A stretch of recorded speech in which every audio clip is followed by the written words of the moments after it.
Hey everyone, I hope you all are doing fine. The coronavirus pandemic has disrupted lives all around the world. In one way or another, we have all been touched by this pandemic, whether that means working from home or working on the front lines. According to the International Monetary Fund, the global economy is expected to shrink by over 3% in 2020, the steepest slowdown since the Great Depression of the 1930s.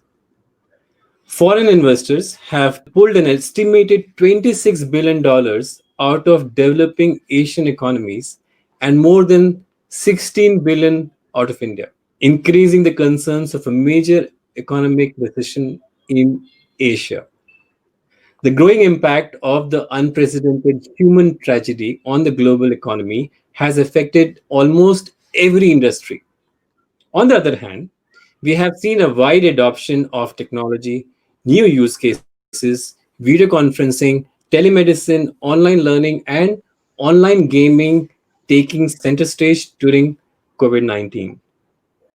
We have also seen men sharing household responsibilities is a different thing. Some could not avoid tweeting their achievements with a mop in hand. Even when lockdown restrictions are eased, coronavirus will affect our lives in many ways. What will struggle to get back and what might change forever? Let's understand this and more. And I am so honored and delighted to introduce the special guest for tonight, A. Balakrishnan. Bala, welcome to my talk show. If your screen gets stuck, you can always refresh it. You will be back in the webinar. You don't have to log in again. Secondly, you can post your questions in the Q&A section on the right side of the chat button. So we will take these questions in the end.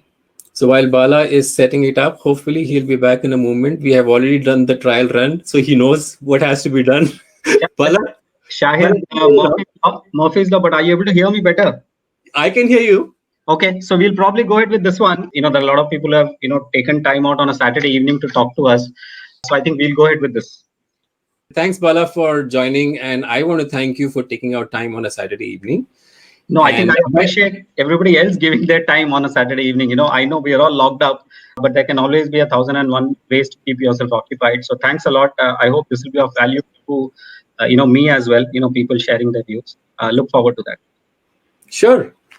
Bala is the VP and MD of Nutanix Technologies India Private Limited, a cloud infrastructure software platform company. Bala is an experienced business leader having a diverse experience of more than 28 years across various IT companies like IBM, Sun Microsystems, Blue Coat Systems, EMC Dell, and Amazon Web Services. His sales experience includes leading startups and large enterprises covering a gamut of IT, including hardware, software services, security, and cloud computing. He also likes to keep himself fit, and he's a marathon runner with various marathons under his belt. My heart goes out to all the people who are suffering or displaced because of COVID 19. I wish them recovery, food, and peace. And Bala, Maharashtra is one of the most affected states in India with 1068 deaths as of today morning. How are you and other friends in Mumbai doing? Are you guys fine? Yeah, thanks for asking the question. I hope everybody and their families are equally safe out here, right? I mean, it's a crucial time, I believe, for from a curve flattening situation. I would call ourselves probably privileged, and we've been able to ensconce ourselves in our homes, go online, go digital, and get whatever we want, right, from a provisions perspective. But every now and then, your heart actually goes out to those who are the have-nots, the ones who really don't have the means to even go and earn for themselves every day. So I think that's probably been the most hurting sort of played out in the last 2 months, 2.5 months. We've probably been better off because we can get everything at our doorstep. So Mumbai, I think fortunately we still have the supply system working for vegetables and other things. The e-commerce online folks are also pretty active. So it has not been so much of a disruption. Probably we can still manage for some more time before as the herd immunity has to kick in, as we say, I think we are also holding up pretty okay. Sure, good to know. I want to start this session by quoting one conversation between Satya Nadella and Julie Sweet, CEO of Accenture, where Satya Nadella is asking Julie in a 5-minute conversation a few questions. In one of those questions, Julie made a comment and a very interesting point where she's saying, before the crisis, many organizations could not transform and use technology because of hierarchy and culture. So they were not able to move with pace. But this crisis made them change and adapt so fast. Now the CEOs are saying, we are not going to go back. They are going to stick to some of these technologies. So are you hearing the same from your customers? Yes, I think most customers, including the government ones, have sort of understood that it's a new world. As we call it, a lot of people call it the new normal, but things are not normal yet. I'll give you an example. We have probably one of the biggest stock exchanges as a customer, the biggest stock exchange, and their BCP actually had them running off a remote site for 2 nights or rather 2 days every quarter, and then it goes and fails over and then fails back. Now, never in their BCP had they actually written down that yes, it will be required for employees to be working out of homes and managing those dials, right, for the BCP to be successful. So I think it's caused a rethinking of what is the business continuity process overall. And I think it's a good one. At the end of the day, I think it's also about people's productivity. And I think slowly, apart from the private sector, I think the government is also sort of waking up to this new reality, if you say so. Sure. So let's accept it. Most organizations are going to push us back. Yep. Like I'm hearing people are either pushing their orders or canceling them. Some are even saying, can you give us more discount? So are the orders going to dry, or are you actually seeing an opportunity? So let me put the business challenges into perspective, right? So I think the first and foremost is there will be 2 types of transformation. There is going to be a business transformation for most businesses. Example, the realty business is going to now, if organizations are calling off, like TCS has just put up a public, right, 25 by 25, which means 25% of the workforce will only be required to come to office by 2025. It means 75% of the real estate will probably not be required. So there are organizations which are going to really go through upheavals in terms of their entire business. Example, if you look at credit card companies, EPOS, which looks at, you swipe cards in groceries, right? All mom and pop stores you go, you can get those swiping done. Now that business is practically zero today, right? It's still there, obviously, from a essentials perspective, but it's not there as to what it was in its heydays. So there are serious business paradigms which are changing, right? Example, fitness companies have all gone online and probably are reaping the benefits of it, right? Now you don't really need to send people, to each and every society or complex or locality, and you can just go online and probably deliver to more, in that sense. So I think business transformation is going to be key one. The second is org transformation. I think what this has triggered is an org transformation. Okay, that has, a lot of people have been in their comfort zones for a long time. And what this is doing is asking that question, how am I now relevant to my organization in the changed business scenario? Is it about picking up skills, or is it about picking up, new relevant roles? So I think the org transformation, I'll give you an example. If you had a data center with a lot of hardware, you had, professionals who were experts on the compute side, professionals who were experts on the network side, professionals who were expert on the storage side. And now that is adding to the problem, because you now have to talk to 3 people, they work sequentially, and by the time you get something done and they're sitting remotely, it's a big challenge. Now, if you were to go back to your bosses and say that I'll modernize my infrastructure and I'll probably have 1 instead of 3 people who is a horizontal expert in everything, right? He becomes a cloud expert. And then I have 2 people who now can look at business. Either I can give it back to the business, or I can reskill them to, say, modernize applications. And your journey to get digital, so that digital journey, acceleration and adoption is the second thing which is going to happen. And why that is going to happen is you're going to go and more into a low touch economy model, right? Everything is going to be low touch. And the more you're low touch, the more you're going to get digital. There will always be a overemphasis on data now. So data is going to play a big role. even more so now, of course, within the provisions and the perimeter of as much privacy we can establish. I think that also is going to lead to a lot of automation. So what was semi-automated, and in India where labor was supposed to be always the overriding factor and the cost of labor was supposed to be a big matter in decision making, right? Now I think that has changed into what can be automated. So the more you can automate, the more you can simplify stuff. I think this change of moving to digital and automating, I think is going to be big. The fourth piece is conserving cash. I think cash becoming king is becoming important. And if people were looking at capex, my sense is they will probably now look at different financial models. Whatever can conserve cash for them, whatever can keep their FY 2021 balance sheet going, because revenue is declining for almost all industries, right? Except for a few, like healthcare, probably yes. Even healthcare is not in good shape. Home hygiene, yes. A lot of people are home hygiene, instant food. These are categories which are doing well. But other than that, I guess the consumption model will change. The financial structuring, of how people are going to view money, I think that is going to change. So all our offerings or any relevant companies' offerings have to take all of these into mind. Amazing insights, Bala. You talked about organization transformation. You talked about conserving cash. There are so many organizations who have not even thought of transforming or offering remote working solutions. That opens doors for many other organizations and the ecosystem. Yes. Talking about that, you also talked about healthcare and a few verticals. I can think of online education. I can think of online entertainment. Can you tell us which industries or verticals might be the most attractive ones post COVID-19? So I think banking and financial services and insurance, insurance, of course, is a very important piece now, given the scheme of things. I think they often remain the bellwether for a lot of sectors, right, or for a lot of companies. So I think banking and financial services, I expect lending to come back strongly. And again, the organizations which have digital lending, a lot of us will require loans to get things back on track. So I expect lending to come back. And as the economy gets back on track, I think that is going to be definitely a very, very important one. Second, as you rightly said, is the move to online education. See, massively, available online courses as MOOCs, as you called it.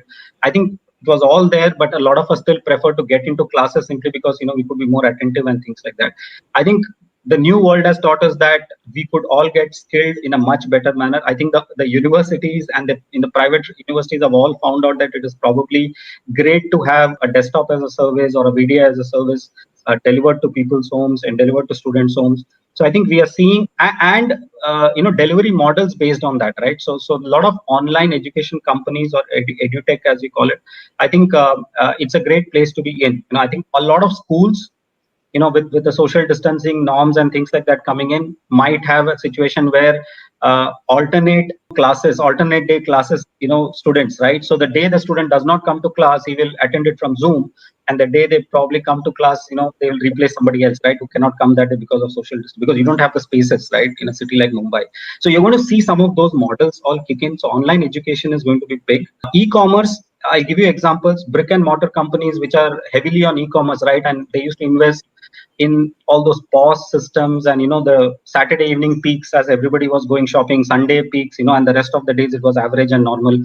They are probably going to now see this move to online. Even the smaller companies, I think, will all move to online, because if they have the delivery mechanisms, all ready, you're going to see a lot of that. The fourth, of course, is that you're already seeing impact of food delivery plus other deliveries plus groceries all getting mixed and merged now. So you're going to see a shake-up in the startup segment where people were specializing in, say, food delivery, then people were specializing in delivery of like Dunzo, and then there were people who are specializing in groceries. I would presume that there is going to be M&A which will occur in that segment, where you will have now somebody who can deliver anything and everything from anything from anywhere to anywhere. And you're so right. Even medicine e-commerce companies are delivering groceries right now. Every organization I can think of is available to deliver even the groceries. I mean, look at it this way, right? You're having a situation where airlines are now probably making money out of cargo, essential cargo, right? And I think increasingly they will probably get into that segment only, because there's going to be now, with the deregulation of, even the farm produce, as the finance minister announced a couple of days back. I guess you can really now move anything to anywhere. You're not going to be restricted to the local markets, right? So there is going to be a lot of movement of commodities once this all comes back. And again, as I said, it's going to be a lot of automation, right? So delivery, transportation and logistics is actually going to be a lot of automated stuff, less human touch sort of a thing. And probably we'll see a lot of investment in that space. And we have a comment from Beena Naidu. She works for SUSE, by the way. She's saying restaurants and dining will only be via appointments, no more walk-ins. Yeah, I mean, the new social norms or social distancing norms are going to regulate a lot of new processes in terms of people going out, the number of people who can sit in a restaurant, what is its rating in terms of effectiveness in not having COVID-19 incidences. Right now, your feedback is now going to be incorporating that as well, right, in terms of restaurants and things like that. Yeah, clearly, I think the easy walk-ins which were there, and Beena's right, easy walk-ins probably is no longer the order of the day. I think that's not going to happen. Okay, I'm going to pick your brain on something. I'd love to hear if you are comfortable answering this. Sure. So my question is, what's next? Do you mind sharing your top 3 ideas or strategies as a leader of this organization you will be using to resurrect the business post the crisis? Yeah, so I think the first and foremost is the situation around what is going to be relevant for customers. Okay, I think the first and foremost is remote selling is now established. I think post COVID-19 as well, you're not going to have more people, getting stuffed in office. And while that is positive in some senses, I think the remotes and customers now probably prefer it that they are more comfortable getting onto Zoom, right? Even government customers are now sort of getting onto Zoom. I think what is going to be impactful now that everybody is going to be an inside account executive, if I may use the word, right? Everybody is going to be inside sales, right? You're going to be online, you're going to be, on the phone. What is going to be impactful is how are you impacting the customer's customer? So as I mentioned, right, in the case of say the POS systems example, right? Now, if traditionally they had a monolithic application which was scalable vertically, on a Saturday evening they hit a peak, or on a Sunday evening they hit a peak while the load is very high, transactions are slowed on, queues we have often seen, right? We land in queues because the transactions are slow, the server is not responding, and all those things. I think that is clearly going to change. So that something is extremely important. So knowing the customer's customer, they are going to only entertain a seller if you're going to make an impact for the customer. So many transactions I could do per second, which improved my top line and bottom line. Anything relating to that is probably going to sell. If you try to sell your product and the functionalities of the product, those heydays are gone. The customer is going to have a standard spam, and your mail will probably go into that spam. He's probably not even going to read it in that sense. So that is one. Secondly, how are we going to manage our employees? I think managing employees at this time is extremely important. So what comes into effect is when you normally are in office and you talk, it's mostly about business. It's mostly about where is the deal, what is happening, how are we going to go forward. I think now it has got changed into first question is that are you safe? Second is are you healthy? How's your family doing? So that aspect of empathy, and I think that aspect of empathy is extremely important now. You are not face to face, so you cannot recognize emotions so easily. I think understanding that emotions is going to be very, very important. So having empathy for the employee and respecting their time. I think all of us are working more than what we were earlier, right? Even the time taken for travel, which we used to use on phones, has now gone into Zoom and another conferencing session. So how are you going to manage and keep your employees motivated, whether it is just generally talking or posting a fitness, small challenge, or a virtual evening, which you have with your people. I think managing your employees, managing, the customer's customer, understanding the customer's customer, and your go-to market. So how are you going to help your partners? How are you going to help your alliances? How are you going to help the channels? How are you going to help them, go and manage this situation where there is a cash challenge, where there is a challenge of customers not giving enough time? How are you going to be relevant to them? Can you help them provide services over the delivery of software, which you can do? So if you are an organization which can sell software, can they help deliver and implement that software remotely so that they can continue to be relevant to the customer? So I think these are 3 most important things which I look at. Obviously, the financial structuring comes forth. How are you going to help the customers on their financial piece? in the current times. If somebody wants deferred payment up to say 2021, how are you going to create those models with financial companies? I think that's going to be pretty hot as well. So these are four priorities in my opinion. Sure. And I just want to tell Venkat, you have some interesting points, and we will pick these points or questions a little later. We are actually running short of time, so I have a few more questions, and I want to really ask Bala. Bala, this is my favorite question, and this comes from our strategic alliances and partner ecosystem community. Sure. And it's about partnership and alliance. Yep. So partnership and alliance role requires face-to-face interaction to build trust and develop intelligence, which we can use to build deals and construct those opportunities.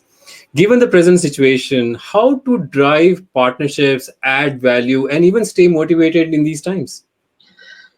Yeah, so I know face-to-face interactions are always the best mechanisms to build trust and relationship, right?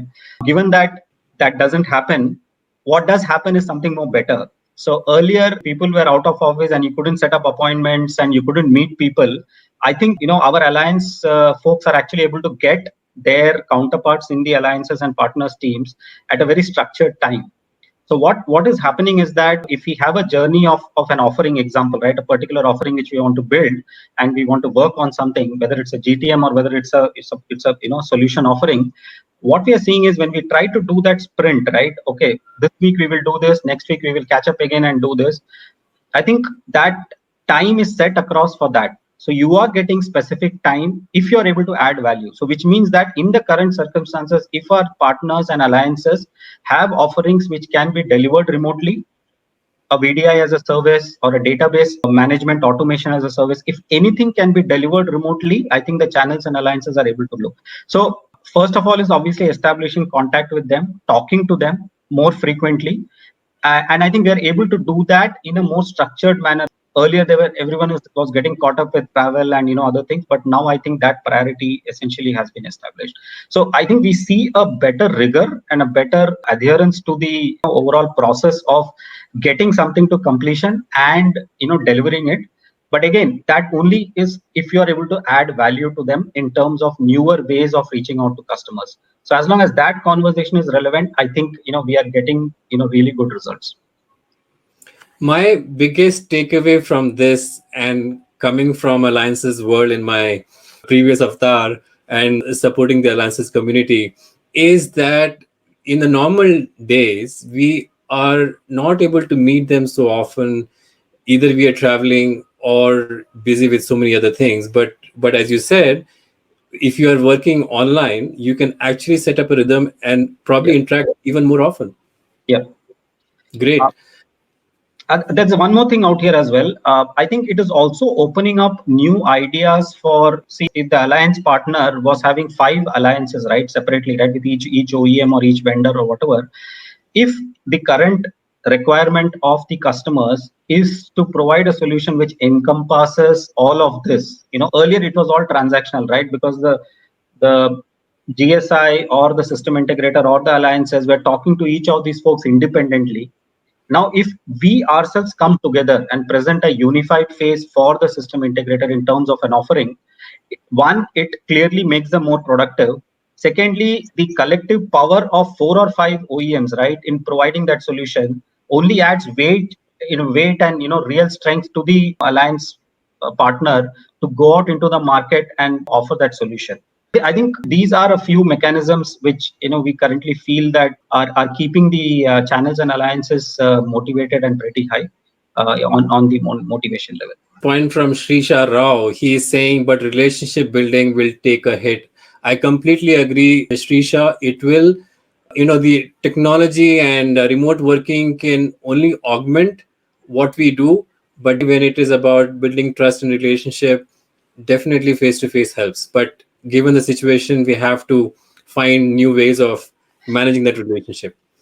Trust is probably the most important impact, right? Because you can't even be buddies, right? You just have to be very formal on the phone. So yes, that definitely takes a hit, but the rebuilding of the trust will happen when among 10 partners, or you have one offering which really takes off, right? And that is where the trust gets built again, saying that this has been a great use of my time, this has been a great use for our organization, And I think that is how you rebuild that trust. Again, it's a new normal, right? I mean, let me put this example, right? There's a lot of legacy applications. There's a whole lot of legacy applications out there. At the same time, because of there was a relevant point about automation, right? In a market like India, where there are so many people, is automation the only answer? But what if I can marry a world where I provide a solution which does automation, but obviously it takes care of automation of legacy pieces?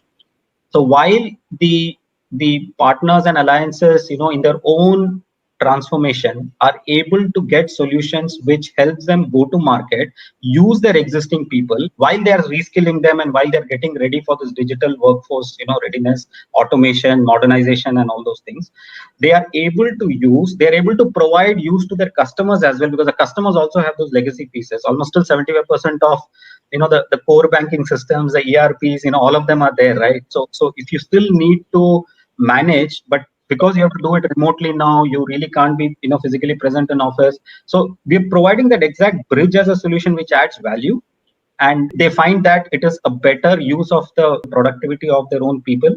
So I think those are the few things which probably are working out for us right now. Very good point, Bala. And Naveen Kumar is saying ecosystem partnerships will rise. Veena Rajendran, she's saying, I think the new model of selling is to know how to be effective online. What do you have to say to that? Yeah, so when we say new model is selling on, I'll give you an example, right? Earlier, when we all used to go to events, we used to organize an event, right? Either a lot of people came to that event because you had a compelling offering, and the second was you had a great speaker, right? You had a great speaker who probably was a motivational speaker. You had a Leander Pace or whoever it is, and people came for that. But you also had some attendees who probably missed out. And they were probably your top-notch customers because they just don't have time to, untangle themselves and come for such events, right? Unless you made them a speaker. Now, what has happened is that whenever we do a CIO event, online event, we'll have probably 80-90% of the people who land up. Okay, because they are all at homes, right? And they are all available to speak and provide their views. So we are getting more customer inputs. We are getting the breadth of customer inputs and a short window of time in which to make your point. And that point is, how do I impact your customer, which is the customer's customer? That's the only point they want to hear. They don't want to hear about, okay, your IT utilization has gone 20% higher. I'm able to, automate my databases in 2 minutes time or 5, nothing like that. They just want to understand, am I going to get that transaction faster done? Am I going to, in this world, increase revenue, reduce cost per transaction, right? Because I think the cost per transaction is going to be probably the biggest parameter of measurement for all organizations. Whether it is airlines, whether it is retail, cost per transaction is obviously going to change a lot of things. So I think that is what they want to hear. They don't want to hear anything else. So we are getting a breadth of inputs, but we are unable to dig deeper unless we go one-on-one with those CIOs again online. Whereas in a physical event, you catch it, you probably catch him with a drink and then you talk to him and then say that, sir, how is things going? And all those things, right? So you create that warmth of, the relationships which, folks spoke about earlier. But now I don't think that is possible. So you have to really hit the nail on the head in the minute you're given, just that elevator pitch. Bala, we have people asking that you should also give us health tips. So I'm going to come to that in the end. That was Satya, by the way. And, we also have a lot of comments actually. And Anusha, she was talking about effective ways of online communication and interactions. So Anusha, we will definitely touch upon that. But staying on the topic of partnership and alliances, Bala, what about channels? And I know you touched upon how to protect those partners, how to finance them. We actually have a few companies from manufacturing and ancillaries and build parts for automobile industry, for instance. My question is, there is pressure on EBITDA because of declining top line. Yeah. Channels is a low margin business. Yeah. And any suggestions on how to support them? And you talked about a few, but can you elaborate on that? So frankly, I'm not an expert on the manufacturing side of things. All I can say is that I'll take a small example. There was this information that two-wheelers are going to be probably more the norm because people are going to avoid traveling in buses or in public transport simply because of this COVID-19 phenomenon. Now, if that is so, and if that is going to be the case, then clearly the ancillary industry for the two-wheelers will see an upswing as soon as things come back to normal. Okay. That said, I think for us in our industry, how we are able to financially help our partners by having mechanisms of delayed payment, deferred payment. I think that financial commitment to our partners is the foremost thing at this point in time, because they are not getting money from their customers. People who are supposed to get paid on March 31st normally have not got paid. Okay, so through our distributors, we are trying to help our customers clearly have partners have clear financial mechanisms to pay us later. So I think that is the number one. The second is, as I mentioned, if you are a software company and you can implement remotely, a lot of customers are looking for solutions. I mentioned about data, right? Data is going to be humongous. I mean, huge, right? In the new scheme of things, including checking whether your temperature is right, whether your health is right while you enter office. I think every office is practically going to do a health check of you as soon as you try and enter in, down the line. Now, if that is going to be the case, there's going to be a lot of unstructured data. And when unstructured data is there, you obviously need the mechanisms to treat that unstructured data. Now, if you have solutions in that aspect and software solutions, I think customers will more than be happy to invest in those things, simply because they also realize that I don't need to deliver physical boxes somewhere, this logistics nightmare which is there. And partners are willing to jump onto that bandwagon because partners really want to provide that. I'll give you one more example. There is this big jump for a lot of customers to move to the cloud. And what is happening is, Cloud 1.0 was all about lift and shift. There was pressure from the management. People went on to cloud, jumped onto cloud, suddenly saw 5x, 6x, bill shock. Now, going to the cloud is great. It provides you an agility, it provides you an elasticity and other things. But what happened is that the CFO suddenly started seeing huge bills. Now, that is going to happen again this time round. But people are more informed now, right? People are more informed. CIOs are more informed. What is the right workload for the cloud? Okay, if you have your traditional workloads which contribute to 75% of your business, please continue to manage it on premise, because you can manage your costs while you still get the same agility. So if you can still provide the same cloud-like experience, if you have solutions which can look at cost optimization on the cloud, we are seeing a huge upswing on that. And so partners really want to take these solutions because these matters to customers more.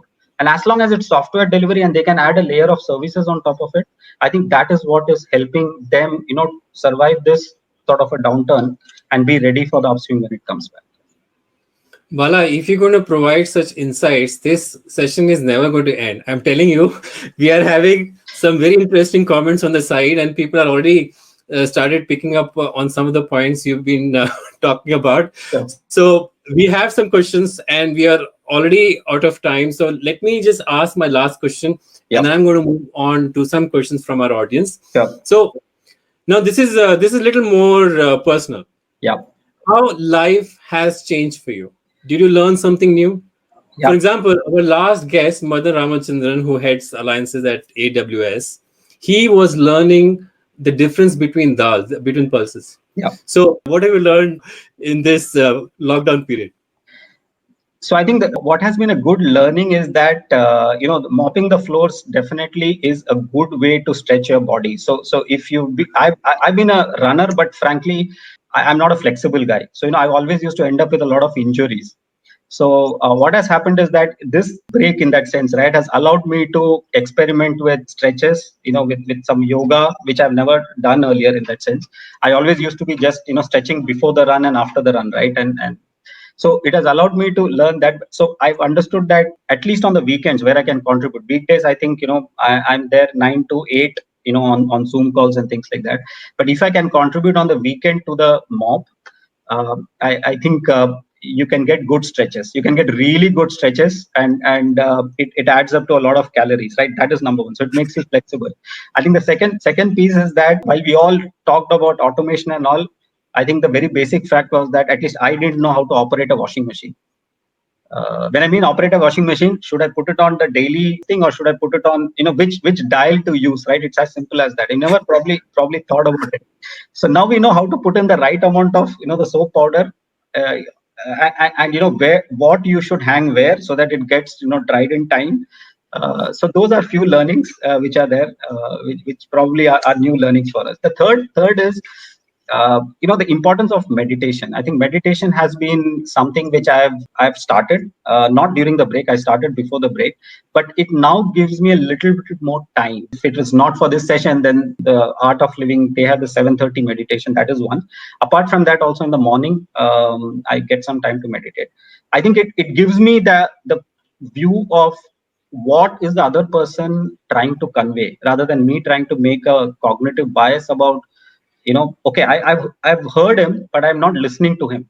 Okay, I still want to enforce my own opinion, right? What this has taught me is to be an active listener and try to find the signals behind, what people are trying to say.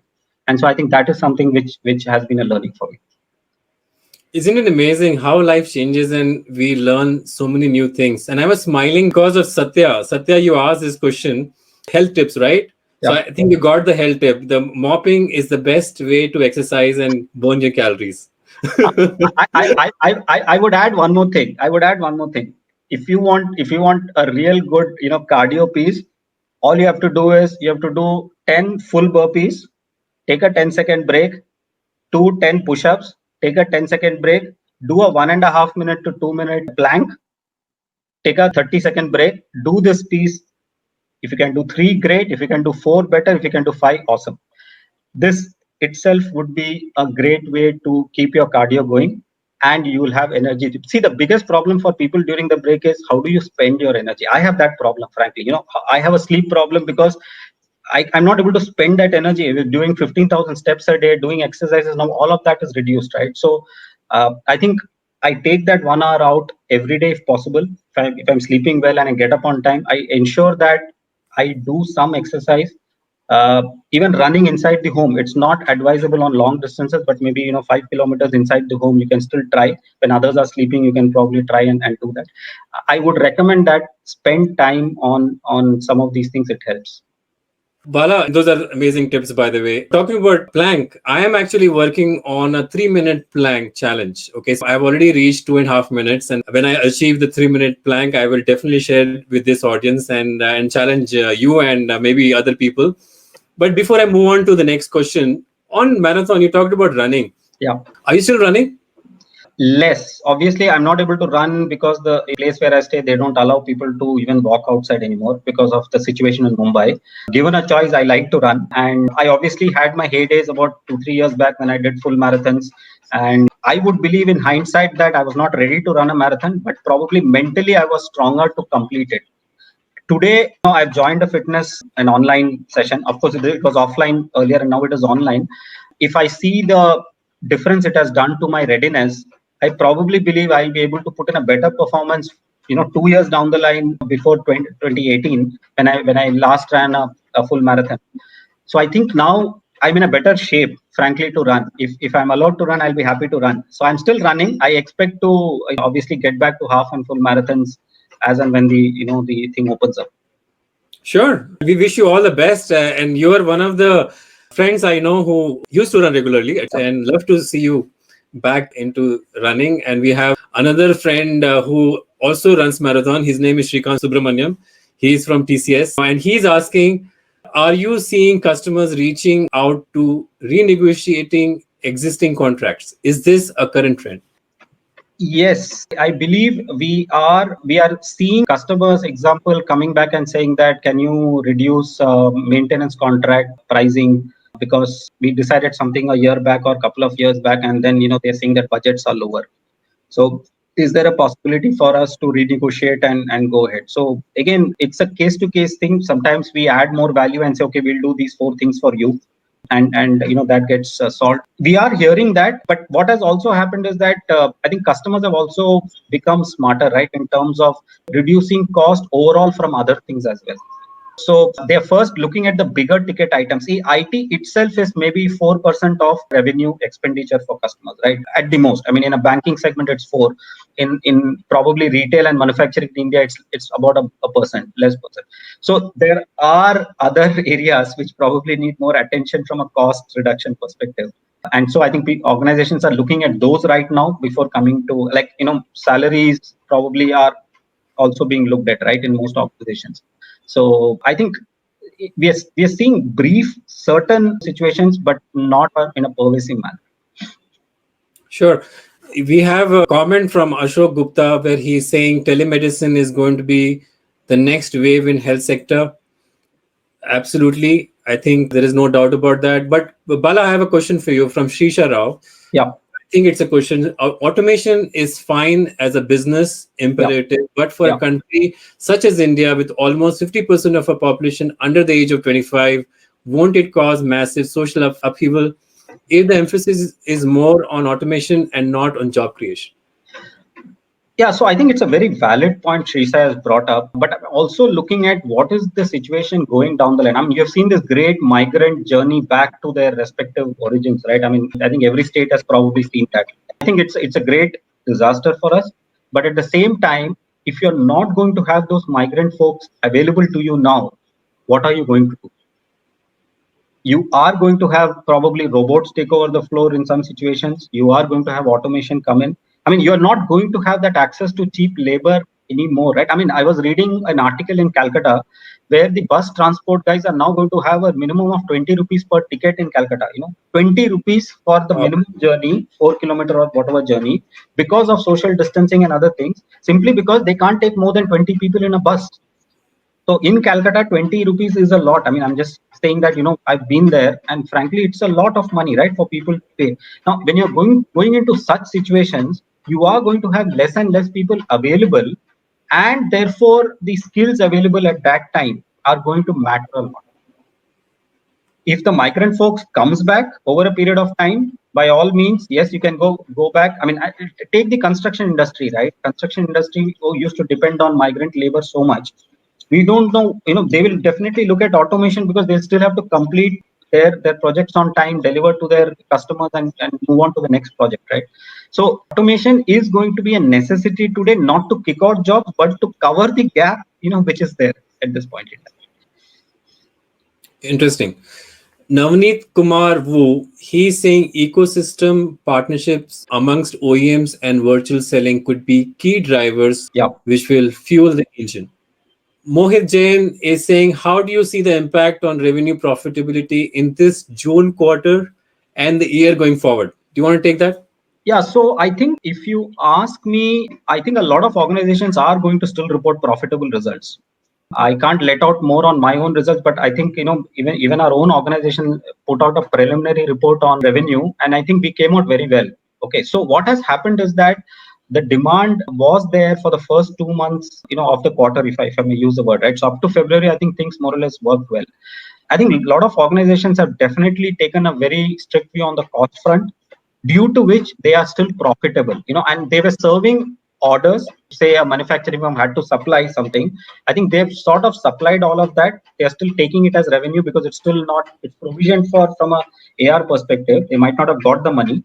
What is going to be challenging is that the pipeline build for, say, August, September, October, if I may use that time frame, right? I think that is going to be challenging. And the pipeline build for October, November, December. So a bounce back will happen maybe in January 21, January calendar year, January 21, when things will be back to normal in the new world. But I think it's going to be a tough time till that period in terms of the cash flow coming back into the system, more and more digital payments becoming the norm. And I think that is something which we will have to keep in mind. How do we navigate the cost element in the business in the next 6 months? So whatever can help, as we said, automation, digitalizing, whatever we can do, I think all of that is going to help manage this current situation. Sure. Okay, so a few more comments and then probably we'll have to wrap it up. Sorry, Shahid, somebody mentioned Nutanix has planned to deduct salary of employee in COVID-19 time. I just wanted to, I know there was a article about Nutanix, sending people on furlough. The meaning of a furlough is something which is unpaid leave. So there are a lot of organizations which are telling people to leave. In Nutanix, our founder decided that when you take certain decisions, you have what is called as one-way doors and two-way doors. Two-way doors are reversible decisions, which means you take a decision and you can change it for the greater good. And one-way doors are extremely critical decisions which you cannot change once you take, right? we felt, and again Dheeraj mentions this, he felt that the greater good was that a lot of people taking little impact rather than us having to tell people to leave. So we do not have any layoffs, but what we do have is 5 days of unpaid leave, which all employees are taking to contribute to the greater cause and ensure that as a workforce, all our skilled folks are there to take advantage of all of this when it comes back. And I have one comment from Anusha. I was just agreeing to how effective ways of communication and interaction seems crucial at this time, and we all have to find interesting ways to keep engaging. Absolutely, Anusha, and I will let Bala comment on that. But before that, I have created a 5-minute video on effective ways of communicating with your customers. It's on my LinkedIn page. I'd love to have you watch it. But Bala, over to you. Do you want to comment on that? As I mentioned, brevity of the point and clarity of thought is going to be very, very important. I give you an example, right? So this break has allowed a lot of our own leadership folks to start writing. So earlier we used to make PowerPoint presentations. We still make PowerPoint presentations, but PowerPoint presentations depend on two things: the quality of the presentation and the quality of the presenter. So you can end up glossing over some of the points because you have not dived deep into it. So my stint at AWS taught me, the skills of business writing and the clarity of thought which flows when you start writing, because you need to write something which a person in front might not know about your business, but should be able to form an opinion, right? So when you write a lot, your clarity of thought becomes so clear that it tells you details about your business which you were hitherto never knowing. And I think that's something which our leaders are understanding, that if you write, you really become a better leader, you have more clarity of thought, and you're able to execute better. So I think that has been one big, big change. And that's why this communication is extremely important, because if you communicate well, that elevator pitch or whatever, with empathy, listening more, then, hearing what you need to hear and not what you just, want to hear the good pieces. I think those are very critical elements now in building trust. And I want to thank everyone for asking such amazing questions. And I'm not sure if I will be able to pass those questions to Bala to answer everything. But there are two questions I want to take. One is from Ajit Pradeep Kumar. He's saying, as an OS business world, what skills, a specific area, would you expect from your employees post-COVID? I think the first thing if I were a 20-year-old person now, the first thing I would do is learn coding. And I'll tell you why I say that. Jeff Bezos learned coding in Goldman Sachs or wherever he was, right? And today he's a person because he understands algorithms and how it works and things like that. It's as simple as that. Example, if you learn R, and there are, ICSE, CBSE, all have, computer science in class 10, right? So if you learn R, if you learn Python, open source, right? It's open source world now. If you learn that, and if you marry it to your purpose, and Shahid, if you remember in a previous seminar, we spoke about it, right? If you marry it with your ikigai, right? Ikigai is finding the common space between what is the mission, what is the passion, what is your purpose, and what does the world, need in large. If you think that I can learn coding and be a great guy at at gaming, or I can learn coding and be a great guy at technical analysis in the stock markets, or I can be a great guy in digital dentistry. I'm just saying the choice which is available is phenomenal. I mean, when we were all young, we never had these range of roles to try, right? But if the commonality in all of that is software coding. So if all of us know, I mean, if I retired from this job, probably I'll also want to learn coding. The fact that AR and VR is there, there's so much of learnings which are there. Formula One example is now going to have real drivers in an animated setting, because you're not going to have those Formula Ones probably right now, right? But they're already talking about the real drivers using that, and in an animated fashion still keep the interest alive. Probably football will follow next, right? So I'm just saying that is what is the world getting to, right? So software is eating the world. As people say, data is the new oil. Okay, anybody who knows coding has a variety of choices to make. I think that is the first biggest skill which people need. And some amazing examples. And I did not know that Formula One can take that path. And I'm a rally driver, and I can't imagine driving an animated car. But yeah, you never know what life has to bring for us. By the way, thank you so much, Lakshmikant, for asking this question, because I was supposed to ask this question to Bala. And thanks for asking. Bala, as a leader, what are your tips to keep the morale and motivation levels of your employees high, given that there is probably never going to be the socializing of the past? One of my styles, to be honest, is I've not been a very formal one-on-one. So I don't have one-on-one meetings with my team, with my leaders every week. But when I want, I just pick up and call them. I might end up speaking once a day to them on something very informal. But that is being my leadership style. I often get better information when people have an informal chat. So I extend the same thing even now, that you just don't talk to your immediate hierarchy. There is no hierarchy anymore, right? You talk to everybody.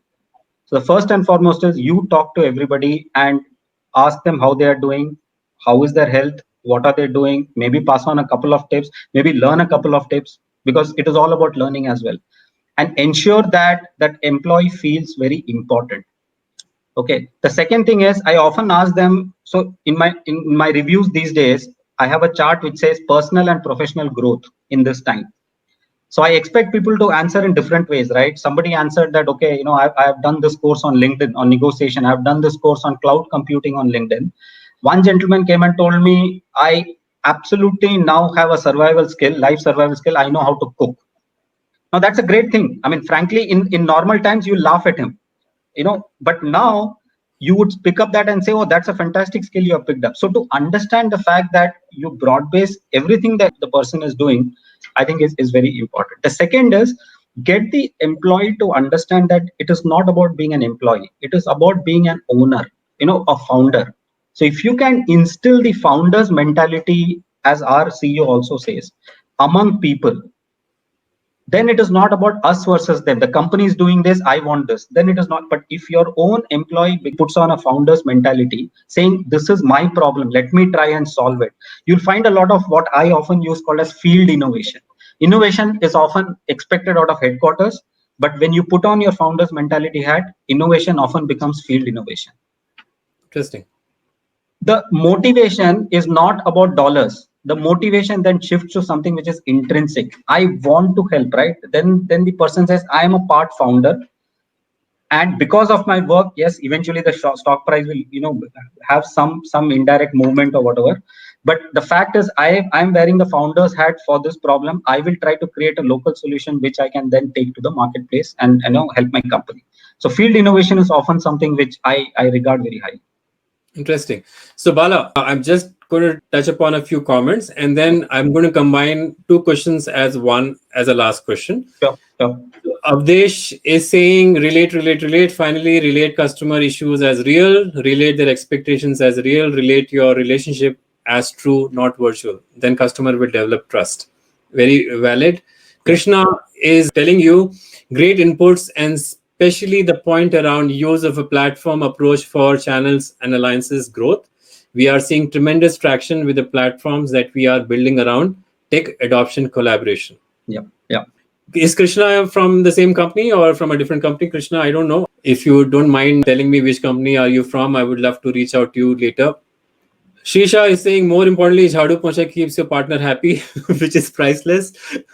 Yes, I'm sure Bala and everybody on this call agrees. Okay, so I'm going to combine these two questions, one from Yogesh and one from Shrikant. And Yogesh Khadilkar, if I spell it right, he is saying, Bala, do you think manufacturing will shift from China to India and manufacturing segment will grow post-COVID? And I have another question, which is similar from Shrikant. He's saying, do you think there would be more global companies moving to India from some other countries? Okay, so I'm going to rely on a little bit of what I read and on hearsay. And if I'm wrong, please pardon me. The first I saw an article today, or in fact a WhatsApp forward today, saying that Indonesia has been able to get a good line share of the move from China. So apparently the Indonesian government has been pretty proactive about the permissions and things like that. So I don't know how much of this is true or whether Indonesia can really do it, but I believe there are other countries which are competing. Vietnam was competing, Indonesia was competing. Obviously, our states were competing and they are still competing. I heard one more, or rather read one more remark, that Trump has mentioned that all the American companies which have to move out of China will be taxed more if they go and invest elsewhere other than the United States. Now, I do not know how this is going to play out.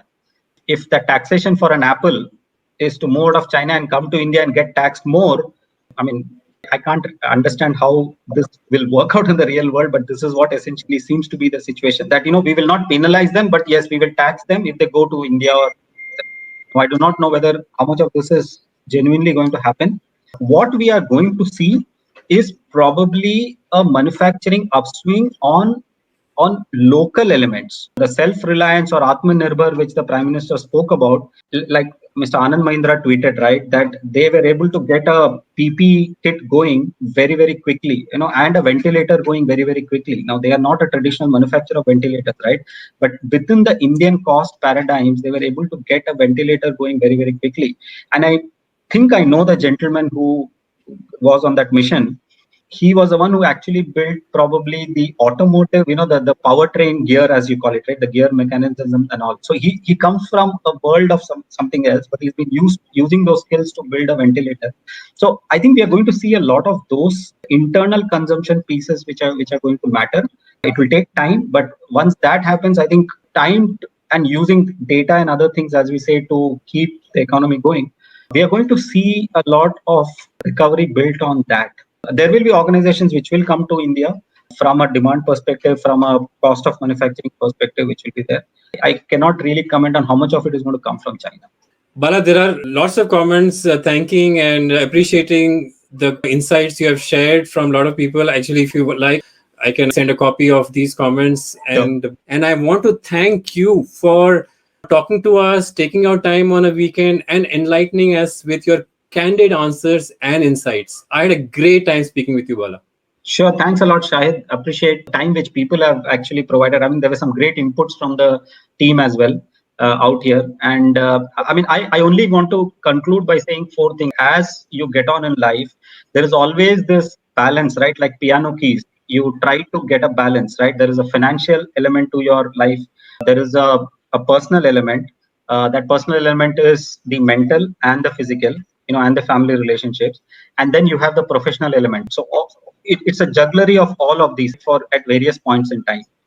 I think what becomes very important is if you keep health at the center of it, I think the rest of it plays out. And I got this advice from one of the bosses in Sun Microsystems. He said, it is not about religion, but the fact that I owe God my existence. And then if I'm healthy, then family and work will follow in terms of priority. But the moment you take work to the top of the totem pole and do not give importance to the rest, that often becomes a challenge. And I've personally been guilty of that a lot of times, that I take work on priority. But along with that, I think I took health as a very important parameter, because if you have the right energy, you can motivate the team to perform well as well. The team grows on your energy. Whereas if you end up not focusing on health, then I think, you can't even help your family. You cannot help anything else. And the financial aspect goes off, your stress levels build up, your cortisols go all over the place. So instead of oxytocins and dopamines, you're actually talking of cortisols. I've been through that journey and I wouldn't want to get back there. I think this health aspect is extremely important. And I could not agree more. I'm sure our audience will take a note of that. They can work from home. They can exercise also from home. But with that note, I want to end this session by saying this pandemic has taught us to live within means, made us comfortable with technology, proved that it is possible to work from home, and most of all, made us more humane. Yep. I doubt if anyone has not learned a new thing or two or adapted their life in different ways because of COVID-19 situation and lockdown. As Charles Darwin said, it is not the strongest of the species that survives, nor the most intelligent one, but the one which is most adaptable to change. On that note, I want to thank Bala again and the audience for taking our time on Saturday evening and listening to us. Until next time, this is Shahid signing off. Take care and stay safe. Yeah, thanks a lot, Shahid. Thanks a lot, folks, for all your inputs. I think very, very relevant. I learned a lot in these sessions. Every interaction is a learning. If you have one learning per day, you can sleep well. Thanks a lot. Thank you.